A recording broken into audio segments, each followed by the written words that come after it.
दोस्तों, आपका स्वागत है हमारे चैनल बीएससी नोट्स पेयर में। आज हम लोग बहुपद मिनी पॉलिनोमियल के बारे में जानेंगे। यह लेक्चर रायपुर यूनिवर्सिटी एवं दुर्ग यूनिवर्सिटी के लिए बहुत ही लाभदायक है। कृपया इसे अंतिम तक ज्वाइन कीजिए। सर्वप्रथम हमें जानना है रैखिक बीजगणित क्या होता है। रैखिक बीजगणित, मान लो f एक क्षेत्र है तथा क्षेत्र f पर एक रैखिक बीजगणित f के ऊपर एक सदिश समष्टि a है और इसमें एक अतिरिक्त संक्रिया होती है जिसे सदिशों का गुणन कहते हैं। यह संक्रिया a में सदिशों अल्फा व बीटा के प्रत्येक युग्म के साथ a में एक सदिश अल्फा इंटू बीटा जोड़ते हैं, जिसे अल्फा व बीटा का गुणनफल कहते हैं। इस प्रकार है कि चूँकि हम जानते हैं पहले अदिश गुणन का उपयोग किया जाता था, लेकिन इस अध्याय में चैप्टर में सदिश गुणन का प्रयोग किया जाएगा। इसके लिए 3 कंडीशन सेटिस्फाई करना रहेगा। सर्वप्रथम गुणन साहचर्य, मान लो alpha beta gamma belongs to A है, तब alpha beta gamma is equal to alpha beta gamma. वितरण नियम, वितरण नियम तो हम जानते हैं, दक्षिण वितरण नियम, वाम वितरण नियम, तो दोनों वितरण नियम को लिख देना है। उसके पश्चात f में प्रत्येक सदिश के लिए c एक अदिश बिलोंग करेगा जो सदिश से मल्टीप्लिकेशन करना होगा, जैसे c into alpha beta is equal to c alpha into beta is equal to alpha into c beta. चौथा कंडीशन हो जाएगा यदि a में एक अवयव एक ऐसा है कि 1 into alpha is equal to alpha into 1 is equal to alpha, तब for every a belongs to alpha के लिए। इस प्रकार a को f पर तत्समक सहित एक रैखिक बीजगणित कहते हैं तथा एक को एक a का तत्समक अवयव कहते हैं। एक यहाँ तत्समक एलिमेंट है तथा a तत्समक है। बीजगणित a को क्रम विनिमय कहा जाता है यदि alpha beta is equal to beta alpha.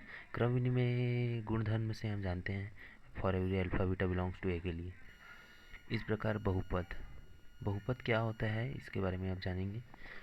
बहुपद, मान लो एफ एक्स सदिशों व एक x square dash dash dash द्वारा एफ इन्फिनिटी का उप समूह है। एफ एक्स के अवयवों को एफ पर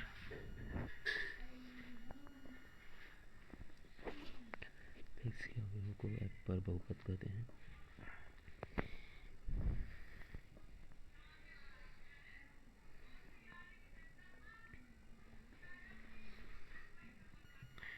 बहुपद है 1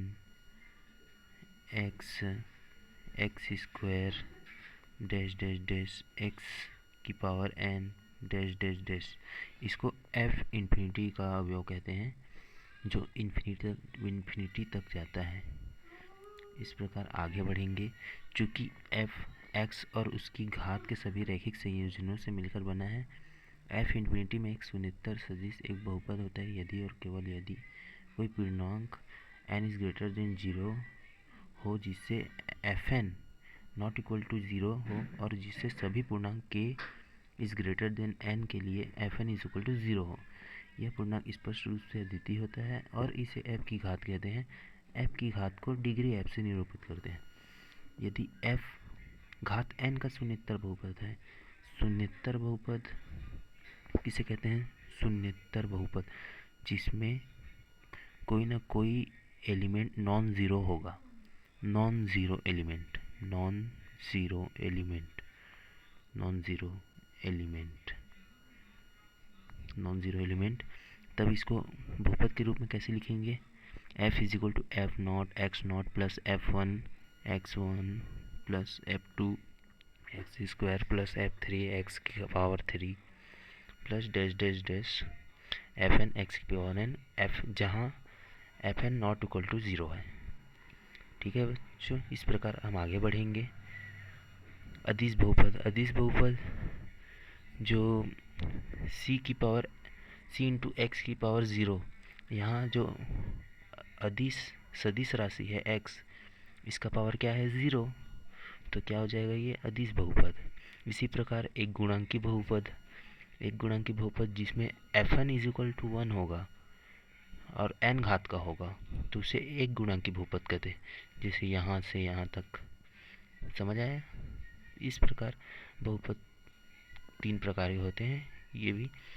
अब हम आगे बढ़ेंगे। जो इस चैप्टर का सबसे महत्वपूर्ण थ्योरम है उस मान लीजिए कि f और g f पर शून्येतर बहुपद है, तब पहला एफ जी एक शून्येतर बहुपद है, दूसरा degree of F G is equal to degree of f plus degree g, तीसरा एफ जी एक गुणांकी बहुपद है यदि एफ और जी दोनों एक गुणांकी बहुपद है, एफ जी एक अदिश बहुपद है यदि और केवल यदि एफ और जी दोनों अदिश बहुपद है, यदि F plus G is equal to 0 तब हमें ये प्रूव करना है। ये एक अलग क्वेश्चन बन जाता है दोस्तों, इसको आगे देखेंगे। उत्पत्ति थ्योरम का प्रूफ। माना एफ और जी क्रमशः एम व एन घात का बहुपद है, तब एफ को हम क्या लिख सकते हैं, एफ को हम एफ नॉट एक्स नॉट से F M into X M तक लिख सकते हैं, और जी को जी नॉट एक्स नॉट से G N into x N तक लिख सकते हैं। जहाँ एफ एम और जी एन नॉट इक्वल टू 0 है, तब हम एक पूर्णांक लेकर चलते हैं। यदि के एक ऋणात्मक पूर्णांक है तो f g m plus n plus k is equal to summation of iota is equal to 0 to M plus n plus k f iota g m plus n plus k minus iota. इसको equation number 3 ले लेंगे। जैसे मैं समझाता हूँ आपको। जैसे x की पावर 2 है इंटू एक्स की पावर 3 है, तो घातांक के नियम से क्या हो जाएगा, x की पावर 6। तो x की पावर 6 को हम क्या लिख सकते हैं, x2 plus 3 plus 1, 2 plus 3 plus 1। तो यहाँ 1 एक एक्स्ट्रा एलिमेंट आया ना, जैसे m और n का गुणा हुआ तो k एक एक्स्ट्रा एलिमेंट है यहाँ k, जो ये दोनों का मल्टीप्लिकेशन हुआ है तो k एक एक्स्ट्रा एलिमेंट बचा जिसको k के रूप में लिखा गया है। तो इसको इक्वेशन नंबर 3 मान लेंगे। अब f iota g m plus n plus k minus iota not equal to 0 के लिए आवश्यक है कि iota is lower than equal than m, तथा m plus n plus k minus iota is lower than equal to n. तो ये कहाँ से आया, ये और ये जो है एफ एम का घात है आयोटा, और ये जो है एम गुणा होने के बाद का घात है। तो ये दोनों की इक्वेशन को लिख लेना है। उसके बाद इस प्रकार यह आवश्यक है कि यहाँ से इसको सॉल्वेबल कर लेंगे। ये इसको पक्षांतर किए हैं जिससे n और n कट जाएगा, n और कट जाएगा, इसके बाद पक्षांतर के बाद ये ऐसा बच जाएगा। इस प्रकार यह आवश्यक है कि m plus K lower than to equal iota lower than equal to m। ये यहाँ थ्योरम यहाँ पर ये आ जाएगा, ये प्रश्न से आ जाएगा। इसके बाद जिसका अर्थ है कि k इज इक्वल टू 0 और m is equal to iota.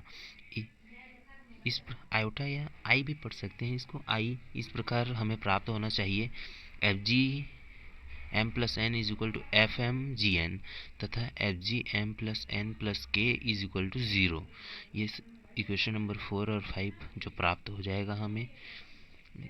जैसे इक्वेशन में के इज इक्वल टू 0 लग देंगे तो एम आपका एन आयोटा के इक्वल हो जाएगा। इस प्रकार इक्वेशन नंबर 4 और 5 से प्रूफ हो जाएगा। अब आगे बढ़ेंगे। जो समीकरण 4 व 5 से स्पष्ट है कि एफ जी एक शून्येतर बहुपद है।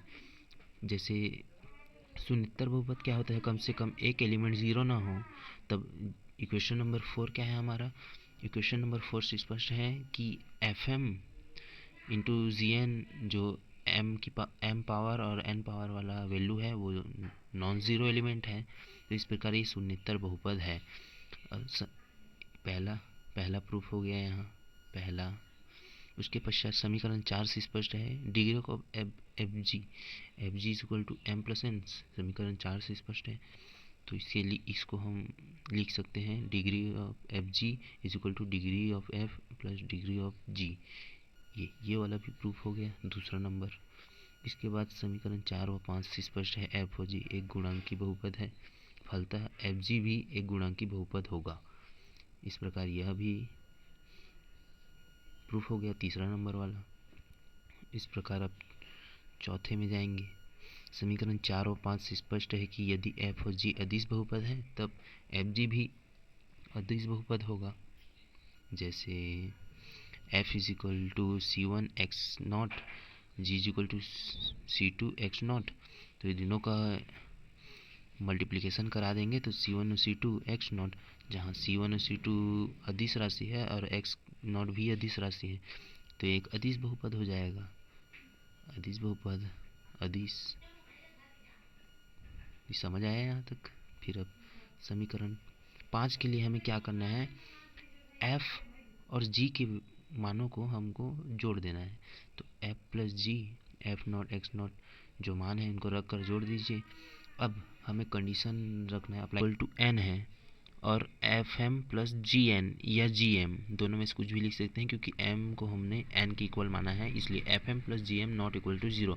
तब योगफल की परिभाषा से क्या हो जाएगा, F plus G F not X G not, comma ले लेंगे यहाँ से, ये इसका वैल्यू है, इसका वैल्यू है, दोनों का सदिश सेम है तो इसको कॉमन ही ले लेंगे। तो कॉमन लेने के बाद यहाँ बच जाएगा F M plus G M X की पावर एम, क्योंकि हमने एन और एम को इक्वल माना है। इस प्रकार डिग्री ऑफ इसका डिग्री निकालेंगे, डिग्री ऑफ एफ प्लस जी, तो इसका क्या हो जाएगा, डिग्री एम हो जाएगा। तो इसको इक्वेशन नंबर 1 मान लेंगे। यह हम 5वें नंबर का क्वेश्चन को प्रूव करने के लिए इसको उपयोग में ला रहे हैं। इस प्रकार अब सेकेंड कंडीशन, यहाँ m is equal to N माने हैं, तो सेकेंड कंडीशन में हम m not equal to n मानेंगे। जैसे यदि m is equal to n है तब F M plus G M is equal to 0 है, तब जो डिग्री ऑफ एफ जी है वो छोटा हो जाएगा m से, क्योंकि जो ये वाला वैल्यू है ये 0 के इक्वल हो जाएगा। तो x की पावर m तो छोटा हो जाएगा ना, तो m से छोटा हो जाएगा, तो इसको इक्वेशन नंबर 2 मान लेंगे। इसी प्रकार यदि m is greater than n है तब degree of F G m हो जाएगा। इसी प्रकार m is lower than n है तब डिग्री ऑफ एफ जी क्या हो जाएगा, डिग्री ऑफ एफ जी यहाँ m हो जाएगा और degree of F G n हो जाएगा। इस प्रकार इसको इक्वेशन नंबर 3 और 4 मान लिए। समीकरण 3 व 4 से स्पष्ट है कि m not equal to n के लिए degree of F G is equal to max m n है। जिसे चूँकि यहाँ समझिए m not equal to n है और चूँकि m ग्रेटर देन n और m लोअर देन n ऐसा कंडीशन है, तो इसको मैक्स m और मैक्स n के फॉर्म में लिख सकते हैं। तो यहाँ ये वाला कंडीशन आ गया।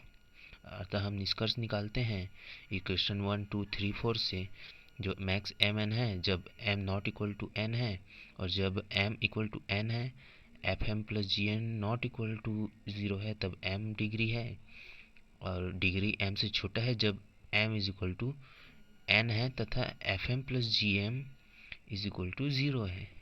तो ये यहाँ से यहाँ तक आ गया, बहुत इजी है। आराम से एक बार ध्यानपूर्वक देखिएगा नोट्स को, मैं पीडीएफ फॉर्म में भी वेबसाइट पर डाल दूँगा।